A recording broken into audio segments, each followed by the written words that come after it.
that e'er I spend it in good company, and all the harm that I ever did, alas, it was to none but me.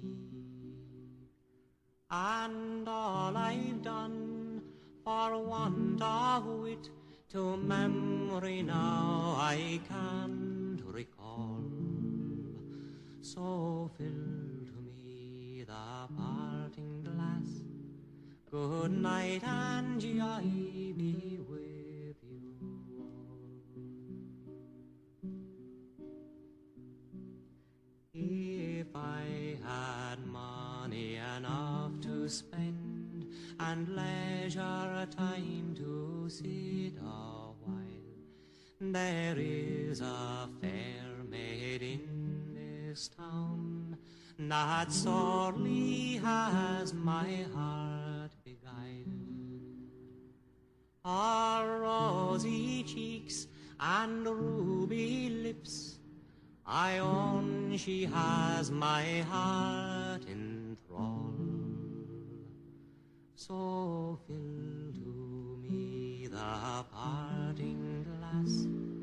Good night and joy be with you. Oh, all the comrades that e'er I had, they're sorry for my going away. And all the sweethearts that e'er I had, they'd wish me one more day to stay. But since it falls unto my lot that I should rise and you should not, I'll gently rise and softly call, good night and joy be with you.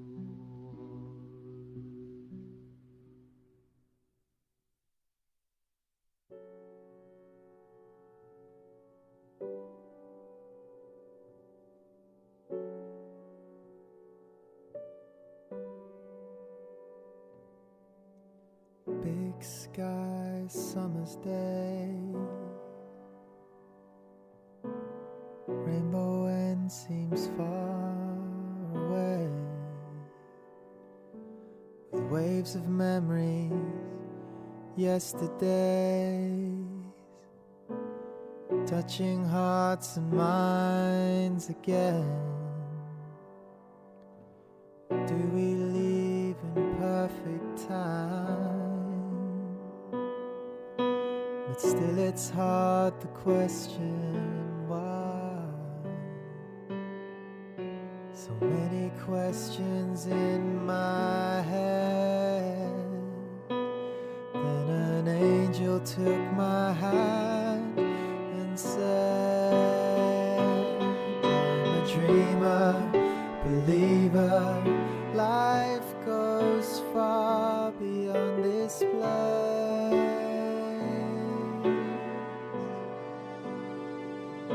Look at the people, the love shared, the stillness that brings grace.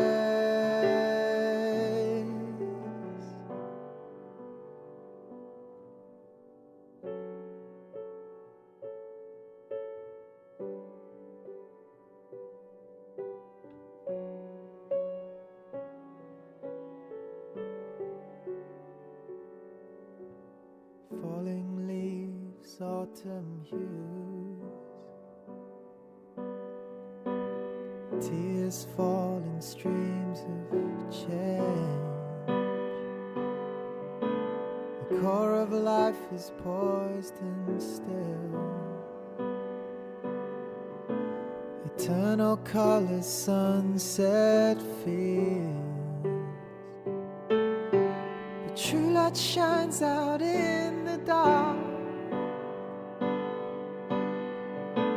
A guiding light to every heart. thoughts of darkness filled my head. Then the angel took my hand and said, I'm a dreamer, believer. Life goes far beyond this place. Oh, look at the people, the love shared, the stillness that brings grace.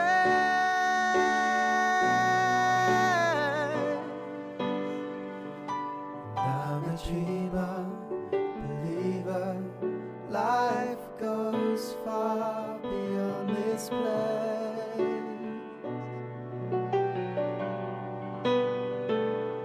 Look at the people, the love shared, the stillness that brings grace.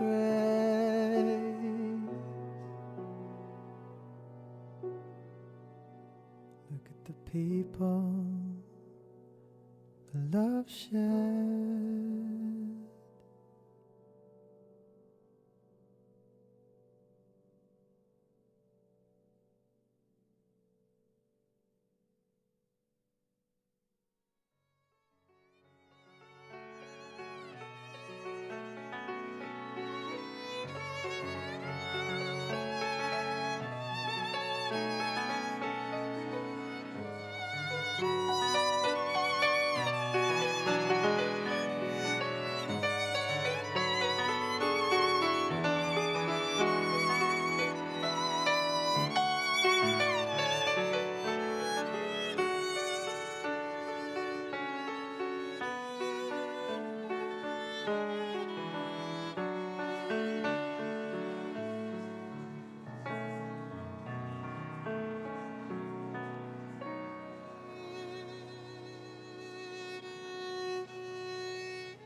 Super pretty. Let's see. We played our rainbow. That was memorable.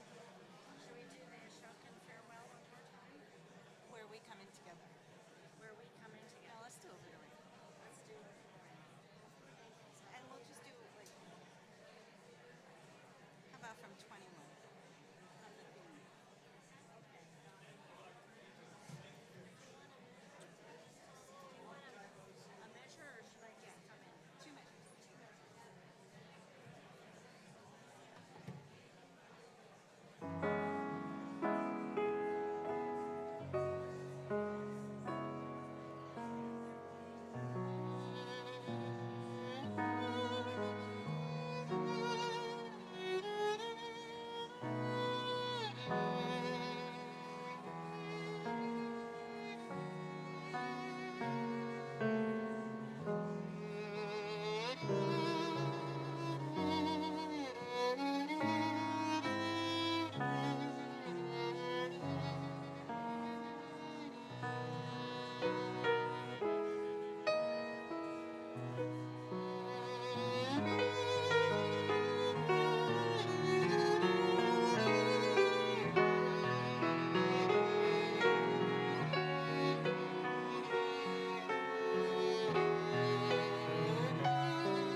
Good afternoon and welcome to the Shane Lalani Center for the Arts and the Henry E. Blake Pavilion.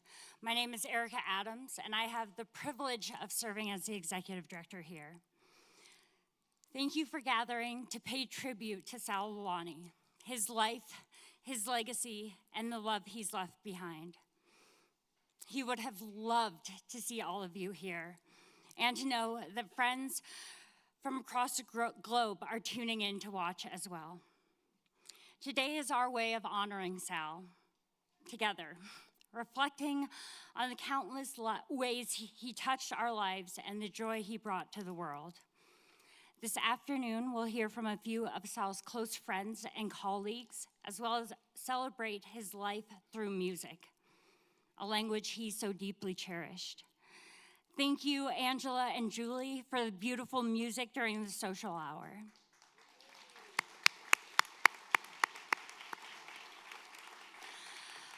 Following the program, if you have not already, I invite you to stop by the ballroom to visit the guest tribute station and share a written memory, or to visit the Dulce Theater, where a short remembrance slideshow will be playing. And now it's my honor to welcome Sal's beloved wife, Carol Lalani.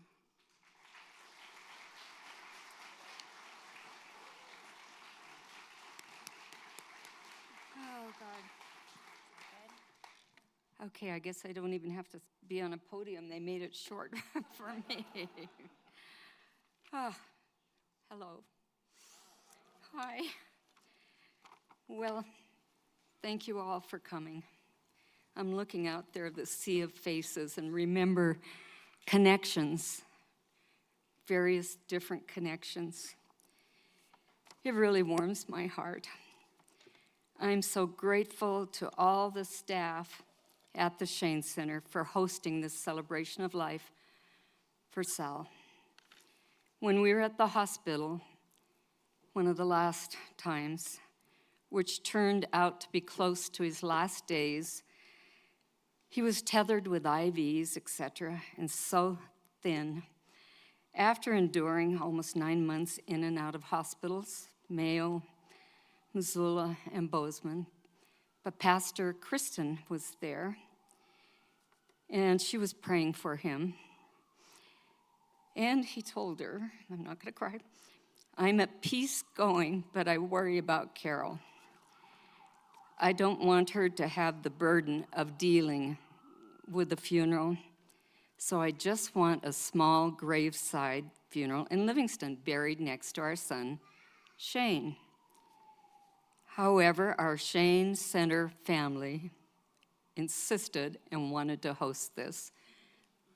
Thank you, Shane family.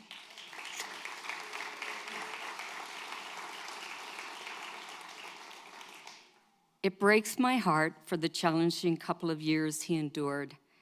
However, he had the best care and attention from his GP, cardio, and nurses.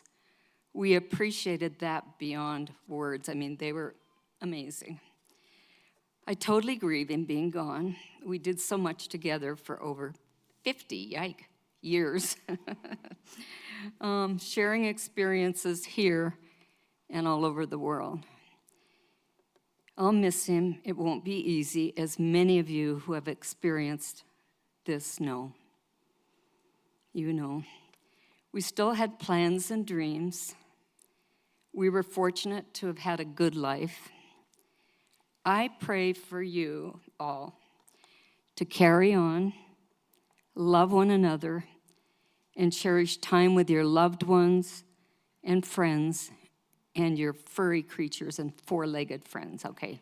Especially them. Yes, and thank you so much for everyone who's worked so hard to make this. I couldn't have done this, to make this possible. Our wonderful singers and musicians who just stepped forward and wanted to do this, and our speakers, and the Park County community for providing the beautiful flowers. So we just thank you from the bottom of our hearts, and God bless you all.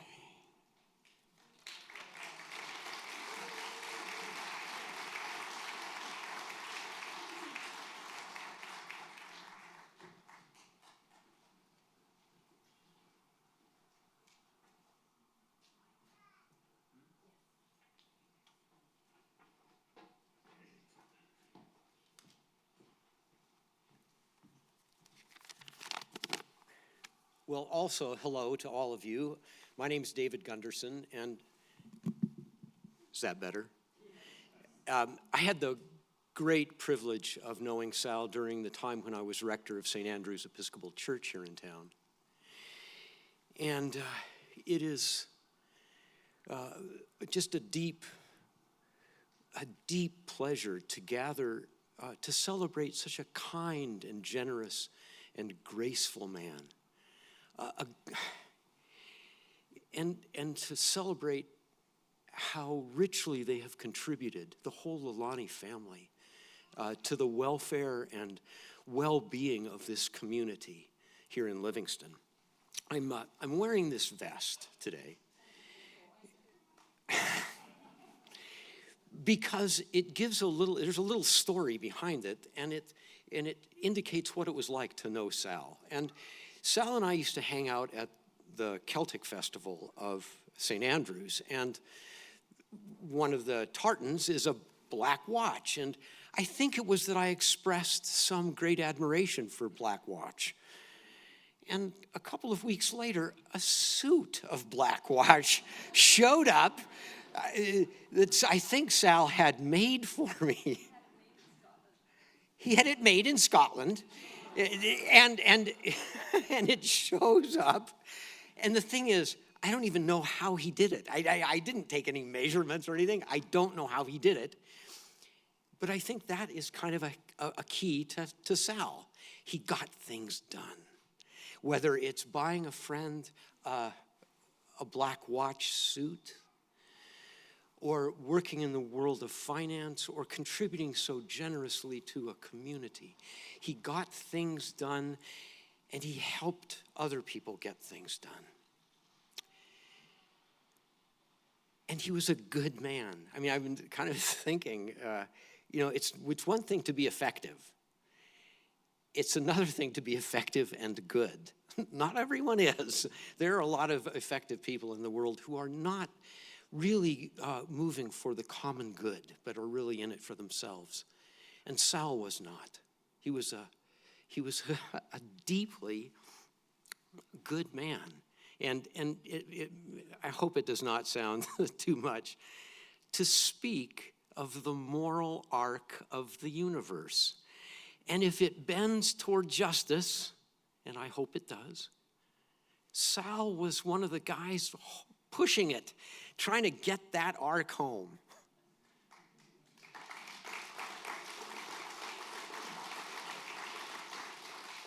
And Sal, I thank you for that. I thank you for that. And I just, again, the sense of kindness and goodness that simply radiated from him to be in his presence. And since we've already brought up the Celtic Festival, I have, but a couple of people have mentioned it to me already since we've been sort of circulating. And I'm just imagining Sal. Here we are, we're still here, Sal gone, and there is a great Irish song called The Parting Glass. And the last line, and I'll just imagine Sal saying this to us. But since it falls unto my lot that I should rise and you should not, I gently rise and softly call, good night and joy be with you all. Thank you.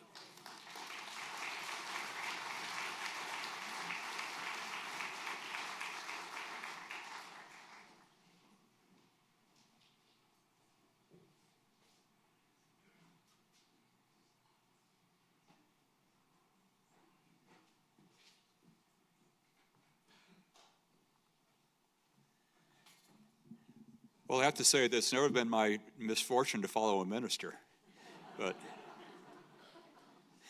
I will second the words that David put out there that Sal had a strong affiliation for Montana and for Livingston in particular.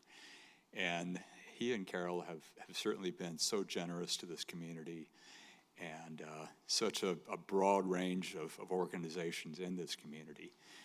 But one sidelight of his personality that actually was pretty important to him, I'll illustrate that. About 20 years ago, my good friend Sally Hughes, who is here this evening, brought to my attention the fact that the University of Chicago Graduate School of Business, as it was known then, was scheduling a worldwide happy hour for the alumni all over the world.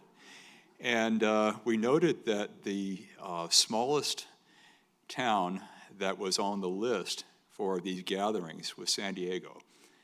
And we looked at each other and thought, we can beat that. So we decided to host an event in Livingston, and we sent around invitations to all the alumni statewide, and met at Pine Creek, and there were about a dozen of us there, and it was a lot of fun, so we decided to keep the tradition going. And the tradition here has been going longer than it went for the university. I think their interest sort of petered out starting around COVID. But various people have come and gone in that lively group. And we certainly miss them too.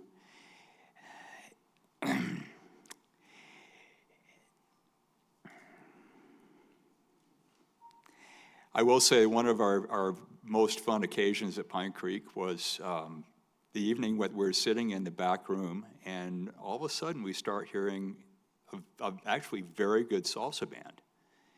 And we kind of peeked around the corner, and there was a room full of folks from Cuba who were in town for a wedding. And we thought, perfect. So all I have to say, and just by way of footnote to that, is I and most of the folks I was with ended up leaving around midnight, but I think Carol and Sal were there considerably later. And but that does point up the fact that Sal and Carol really were a two-part unit and lovers of life. And since we've got all this turnover in the membership of our little group, Sal and Carol have been there every year, and they are a mainstay of that group, and hopefully Carol will remain a mainstay of that group. So with that, I will say thank you to all of you for being here so we can honor and love and miss Sal together. Thank you.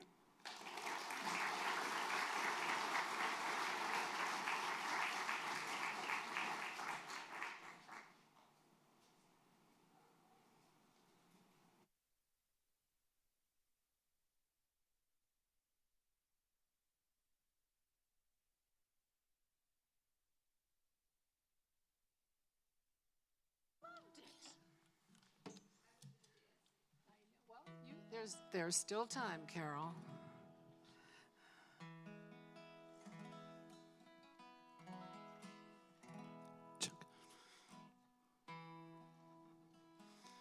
This beggar's heart that I've been given, this beggar's heart has a working door. It may swing wide, it may be bolted to feel this world no more.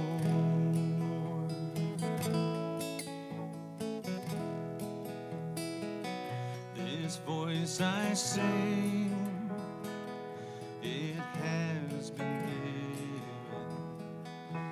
This voice I sing will break down the door, and once inside we'll find a friend or two and sing alone no more.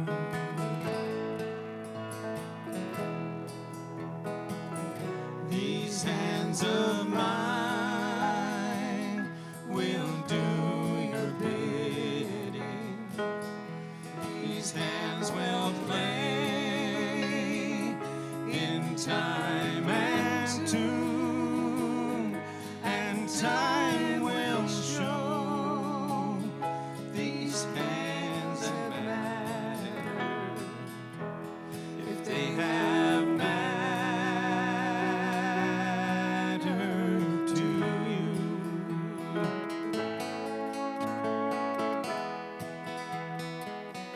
These eyes eyes of mine, they take your picture.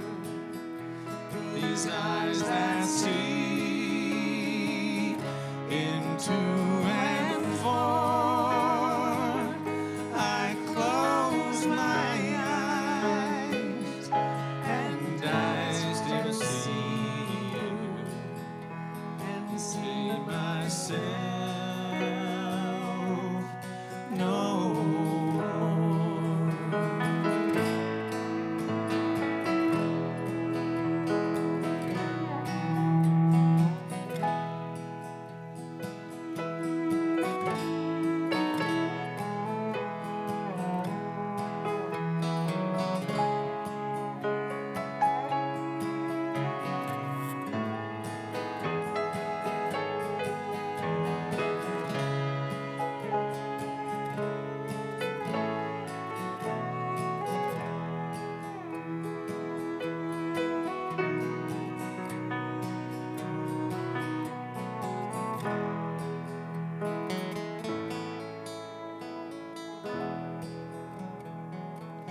These feet have walked me through this lonesome world. These feet have dropped me here today, and I'll be damned. I'm going where I'm going. I really know no other way.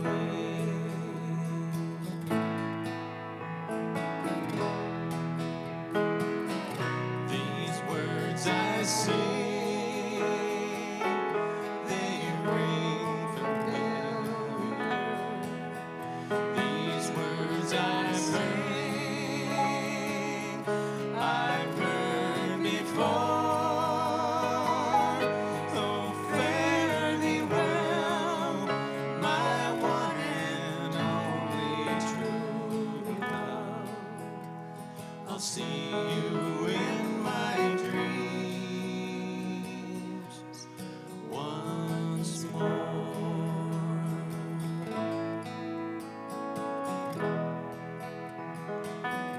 This song I sing is finally over.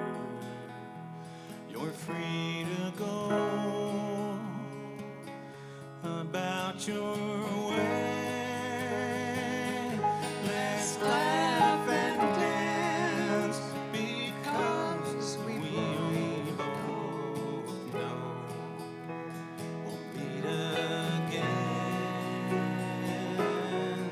some fine day.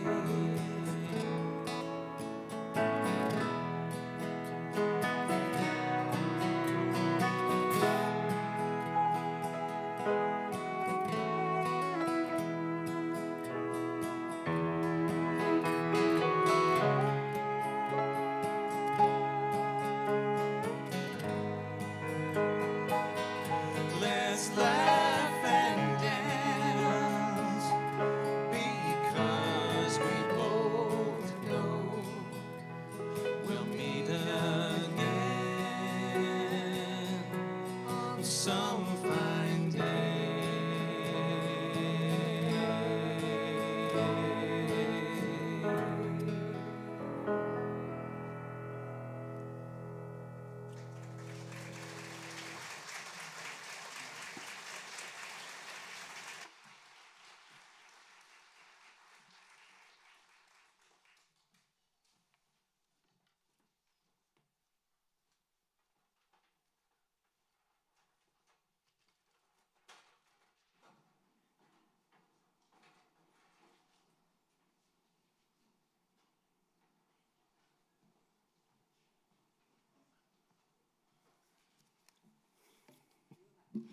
Might need to raise the mic a little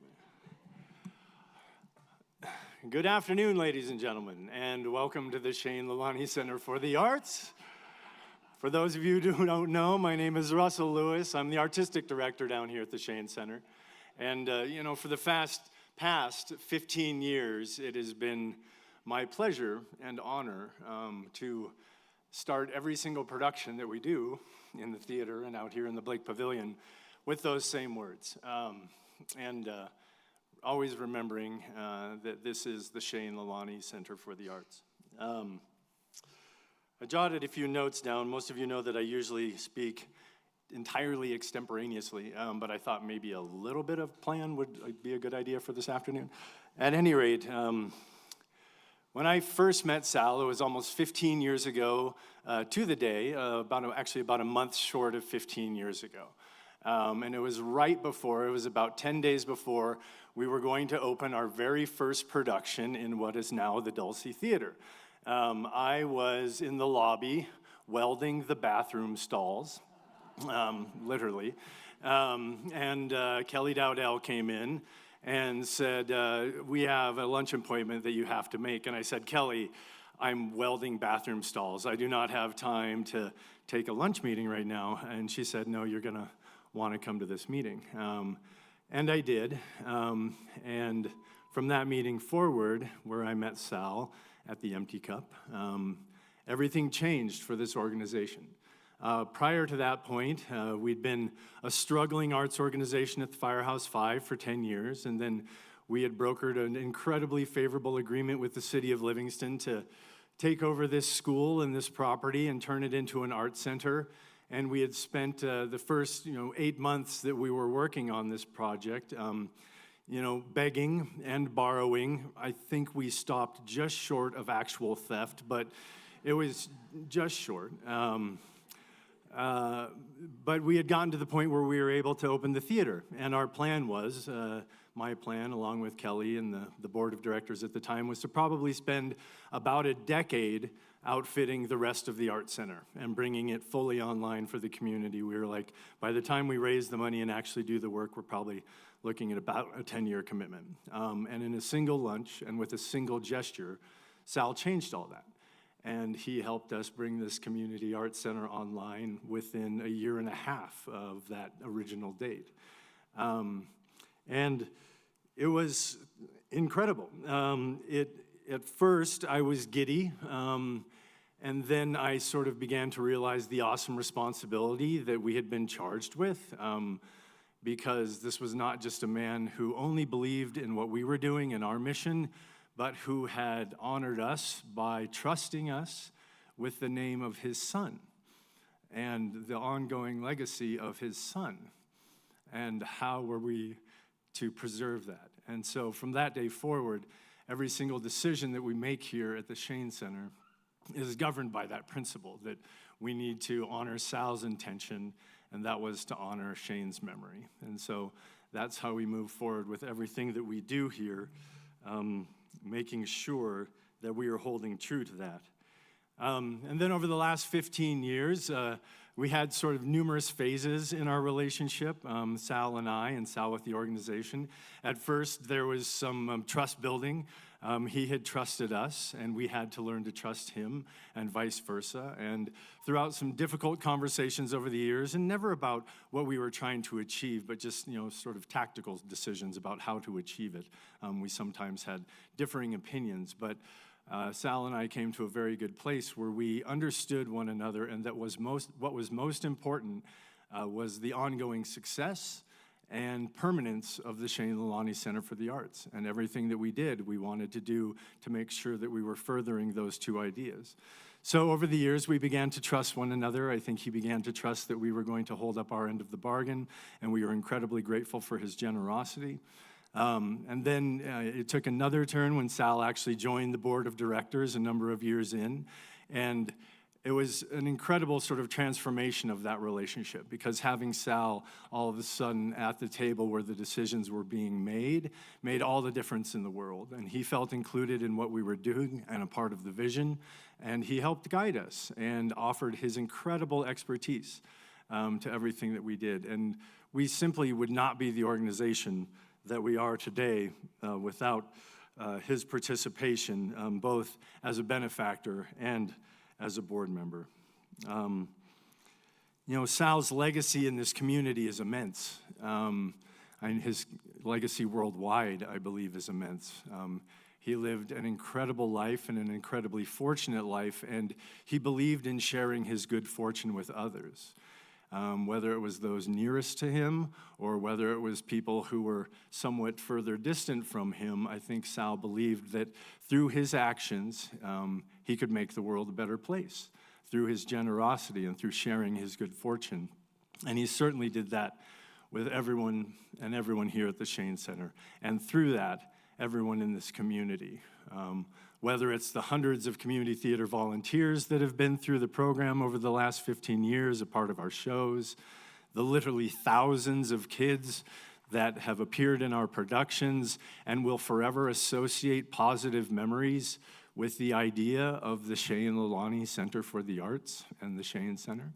And every member of the community that walks through the doors for an event or a production, we all owe Sal an incredible debt of gratitude for making it what it is today. And I hope that you share with me that sense of gratitude for what he has done for this community.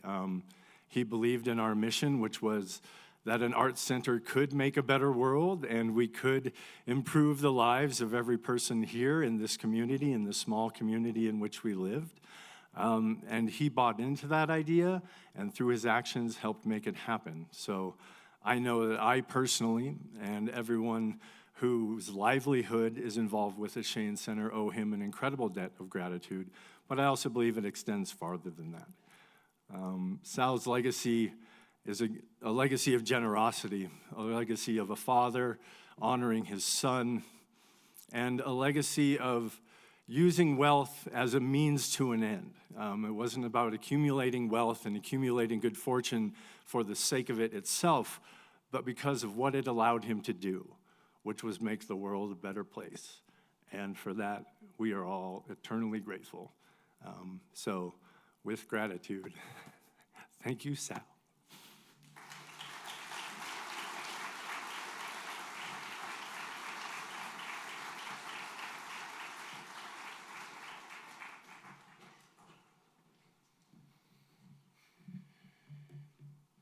I don't normally have to move mics down. It's not something I'm used to.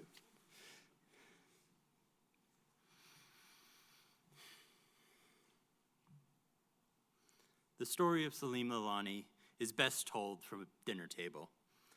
First, I hope that every one of you got to share a dinner table with Sal at some point in time. My family's story started in earnest. Well, really in earnest. He technically met my father on the steps of the Waldorf Astoria, and then they went to a dinner in 1976. And 49 years later, there were so many dinners. Now, as his godson, I'm standing as a proxy for not only Shane, but for so many others who would be up here. Some that are far away and some that are near. And I, as part of that, have the honor to share some of their words as well. They sent me so many different messages, and every single one of them included some sort of message about a dinner, a meal, or a drink. Earlier this year, I learned a fascinating story about his involvement with the last flight out of Saigon.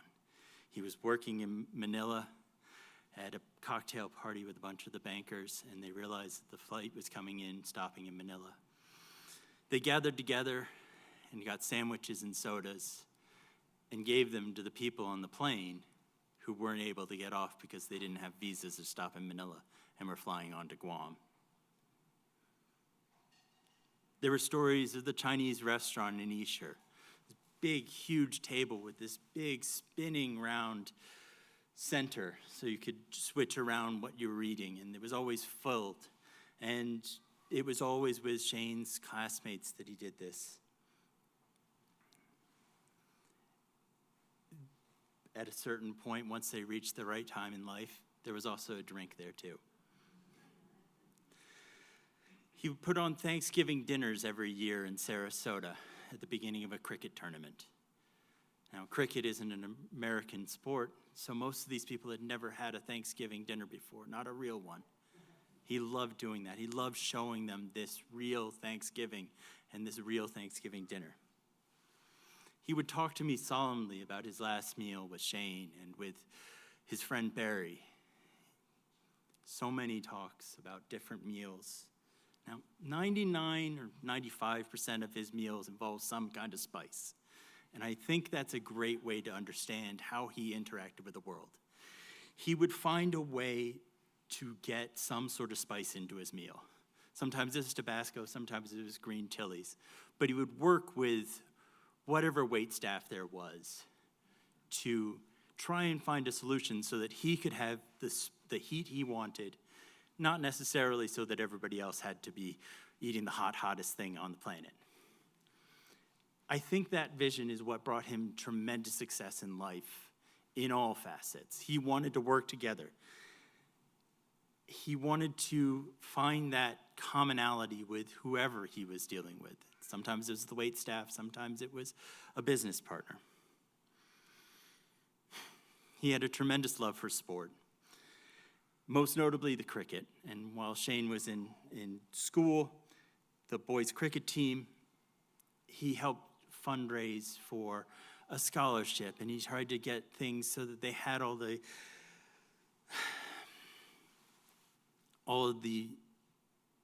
every single student had the opportunity to experience a sport. And he made sure that there was a sports hall at Claremont, which was completed while he was there, while Shane was still in school, which shows that this desire to help people started before the departure of Shane. He supported Shane in more than just the cricket. It was the tennis.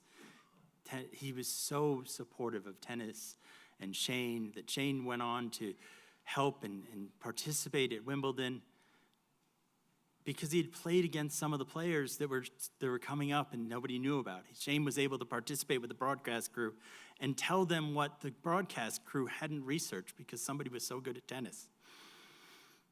There was a six-a-side tournament that I talked about with the Thanksgiving. Somebody last year said in passing that it was the Sal Lalani tournament.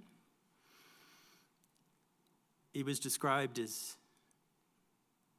just something that he would put on. He had so many teams supporting there. He basically recruited half the team, supported the other half showing up. When Shane passed, the sports turned more charitable. He spent time with the Lord's Taverners, which is a charity that does cricket and makes sure that disabled kids can get to have more and more interaction with sport and enjoy the joy of friendly competition. There's disabled cricket. There's all these other things they do. He even did a charity cricket match in honor of Shane where they raised money for minibuses so that they could get more kids to more events.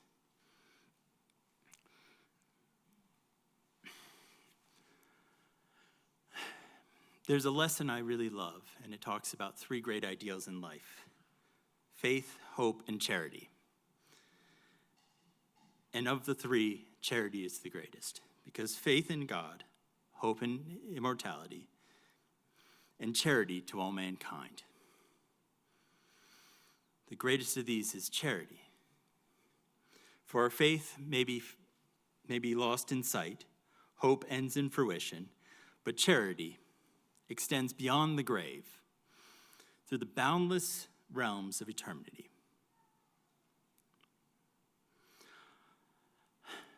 I would be remiss not to talk about what a great Godfather he was. He taught me so much about the commune with the deity. And he had all sorts of different paths to it. In his later years, he got baptized, quite close to the end. Unfortunately, it was 2 days before I arrived on a plane. He deprived me of one of the great opportunities in life to be at your own godfather's christening.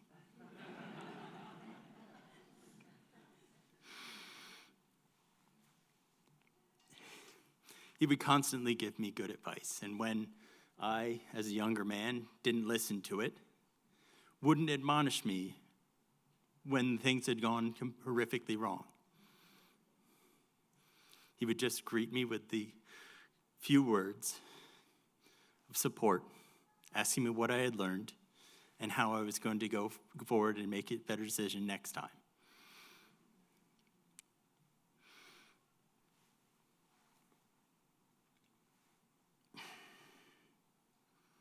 I apologize. It's tough to summarize such a wonderful man in so few words. I've had a couple of things that were said to me in the last few days that I wanted to add, and I just couldn't come up with the ways to say them, and suddenly they have. He was born with multitudes. He was so proud of being Kenyan and so proud of being Gujarati and Indian. So he started there, and then when he went to Swansea, he didn't stop being all those other things. And then when he went to Chicago, he didn't stop his love for Swansea University. And when he met Carol, he didn't stop being an MBA. When he had Shane, he didn't stop being a devoted husband and so much loved Auntie Carol. When Shane passed, he didn't stop being a father. He continued on. He just broadened it. He was a godfather to me, literally. But he was a godfather to so many others. Not necessarily those that shared blood with him, but more often just people who had shared a dining room table with him.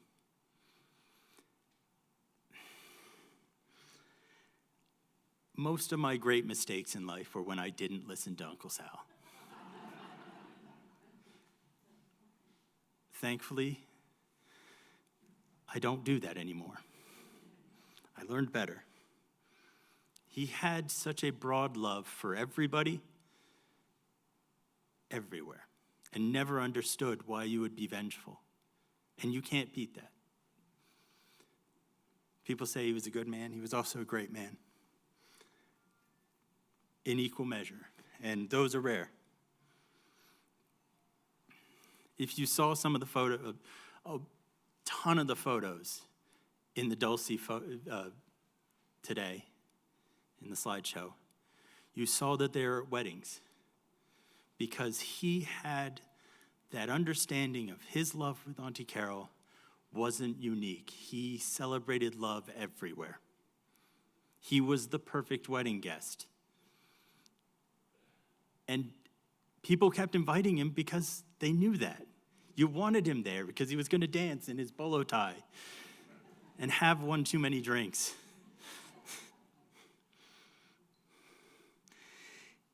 He did give me one last good lesson that I want to share with all of you. Auntie Carol was talking about his troubles in the hospital. And the last visit, they put him in a room with very small windows, and he was not happy about that. We got outside, we met him basically outside, and he was so happy to have the sun, just beams rising down on him. We took him home. We sat out on the back patio. We had one of Gus's beers, the accurately named Nice Fellow. We sat in the sun and just enjoyed life, talking about nothing and everything. He understood that the sun was a great way to commune with the deity and with everybody else, with life and the joy of life. So take the opportunity in future. Next time you want to talk to Sal, find a sunbeam. Or next time you find a sunbeam, say a few words to Sal. Maybe the wind will come back with some good advice. And my advice to you is if the wind comes back with advice from Sal, listen to it.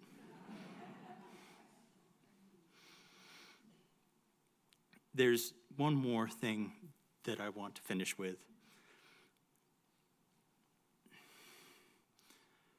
We've talked about his love for his wife and for everybody. This physical building is his love for his son in physical form. And any one of you wants to hear 1,000 other ways that he shows that or showed that, till the last day, I'd be happy to tell stories with you. We did a 40th birthday party for Shane, and Shane unfortunately didn't make it to his 25th birthday. So we had all of the Claremont kids, all of his high school friends, gathered together in a pub and celebrate Shane years after he was gone. I'd like to finish with Uncle Sal's own words from that night.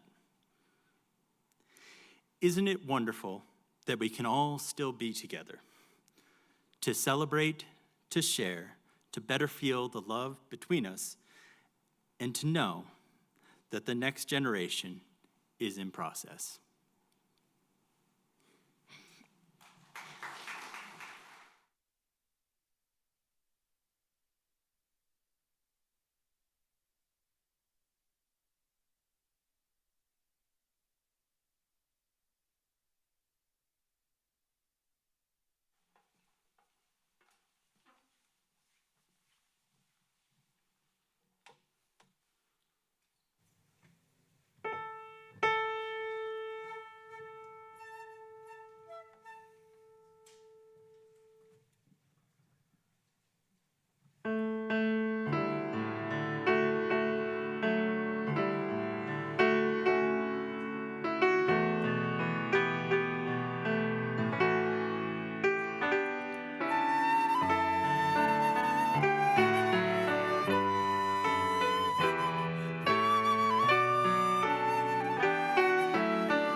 Shelter of the Lord, who abide in his shadow for life. Say to my God, my refuge, my rock in whom I trust, and he will raise you up on eagle's wings.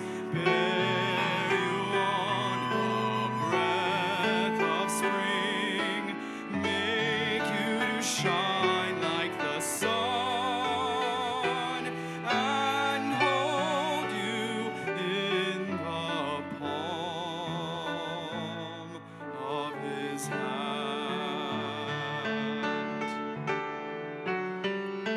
The snare of the fowler will never capture you, and famine will bring you no fear.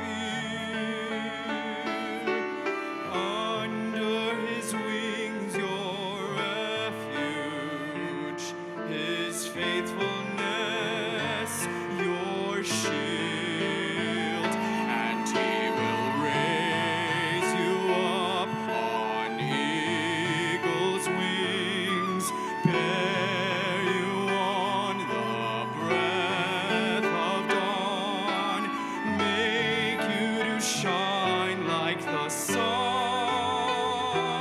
and hold you in the palm of his hand.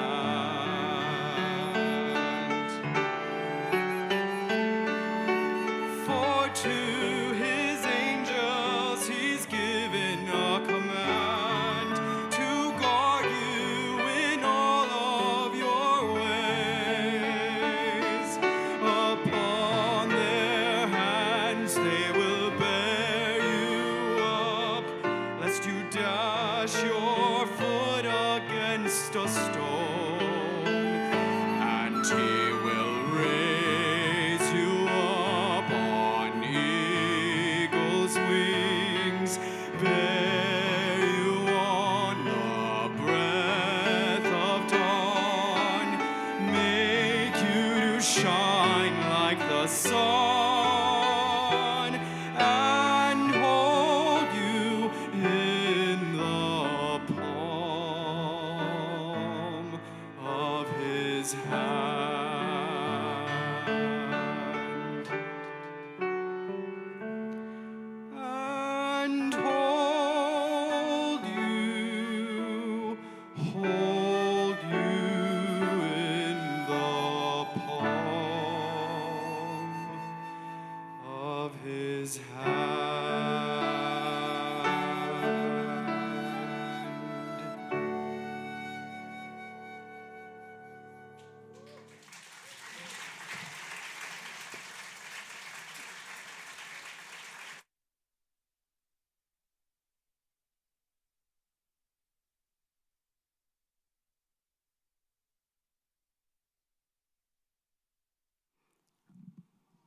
Sal was like a father to me.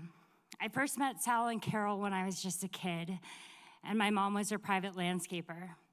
I absolutely loved going over to their house. They were the best. I would get to play with Shane's dogs, and they'd give me a lemonade, or if I was really lucky, a Sprite. I still cannot believe that I now get to serve as the executive director here and carry on Shane and now Sal's legacy. Sal and Carol's generosity helped form this organization and thus have given my life so much purpose and meaning. He was someone I admired and respected, and I often found myself striving to earn his approval, which wasn't always easy to gain, but when it came, it meant everything. After Sal officially joined our board of directors 5 years ago, our relationship evolved and changed. He was no longer just a major benefactor. He became actively involved in every facet of our organization. Sal was insightful, direct, and never afraid to ask the hard questions, especially when it came to finances or the long-term viability of the organization. Each question pushed me to think, to learn, and to grow. He led with both wisdom and integrity, but above all, a profound love and kindness. John Buchanan wrote, "To live for a time close to great minds is the best kind of education." For so many of us, living close to Sal was exactly that kind of education. The last time I saw Sal was in June at our summer outdoor concert series, and he introduced me to his brother-in-law and nephew and said, "This is Erica. The Shane Center's lucky to have her." That blessing is something I will carry with me always and cherish. Sal lived his life generously, always elevating everyone around him. He supported educational, humanitarian, and arts-related philanthropy. He was passionate about human rights around the world. He invested in others so they could thrive, offering scholarships and mentoring, as well as championing small businesses and budding entrepreneurs. Sal's philanthropy has touched every corner of our community, impacting the countless nonprofits he was so passionate about, many of which are here joining us today. His generosity is truly unquantifiable because it will continue to shape the lives for generations to come. His kindness ripples out through all the work of these nonprofits and into the community and beyond. A great soul never dies. A great soul serves everyone. It brings us together again and again. Goodbye, Sal. Thank you so much to all of the folks who helped make this afternoon possible and to everyone joining us here today. And again, if you haven't already, I invite you to stop by the ballroom to share a written memory and to visit the Dulce Theater, where a short remembrance slideshow will be playing and will be playing immediately following this for those who are joining us online. Thank you all so very much once again.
that e'er I spend it in good company, and all the harm that I ever did, alas, it was to none but me. And all I've done for want of wit, to memory now I can't recall. So fill to me the parting glass. Good night and joy be with you all. If I had money enough to spend, and leisure time to sit a while, there is a fair maid in this town that sorely has my heart beguiled. Her rosy cheeks and ruby lips, I own she has my heart in thrall. So fill to me the parting glass. Good night and joy be with you. Oh, all the comrades that e'er I had, they're sorry for my going away. And all the sweethearts that e'er I had, they'd wish me one more day to stay. But since it falls unto my lot that I should rise and you should not, I'll gently rise and softly call, good night and joy be with you all.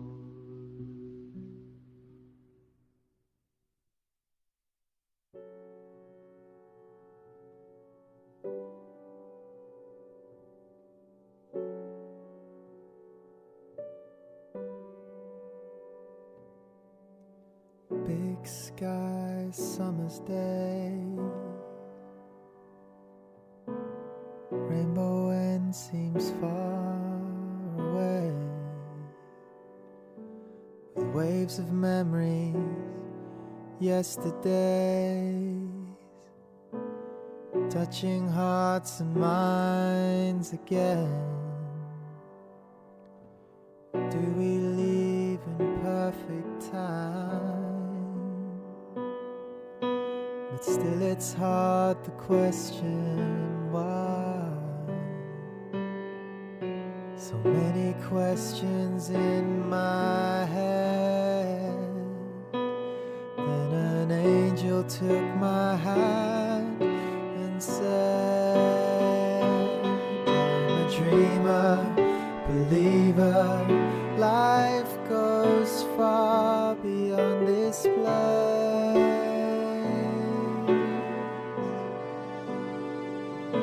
Look at the people, the love shared, the stillness that brings grace.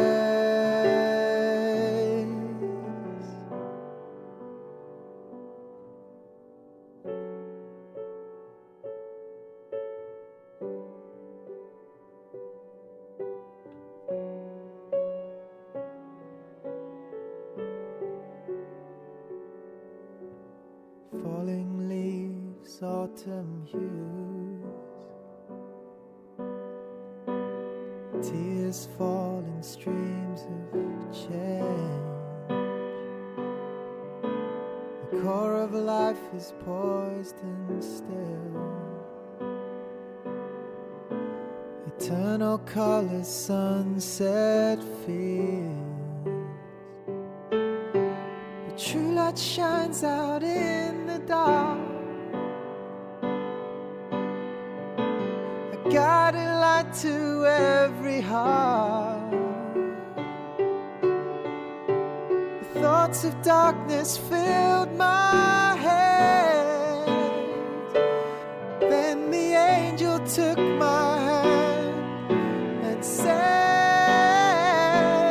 I'm a dreamer, believer. Life goes far beyond this place.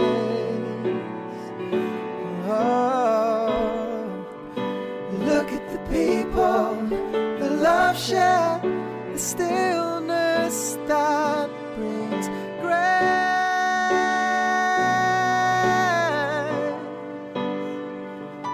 I'm a dreamer, believer. Life goes far beyond this place.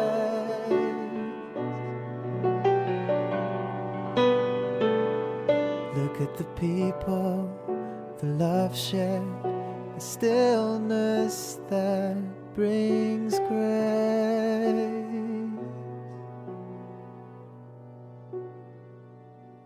Look at the people, the love shared.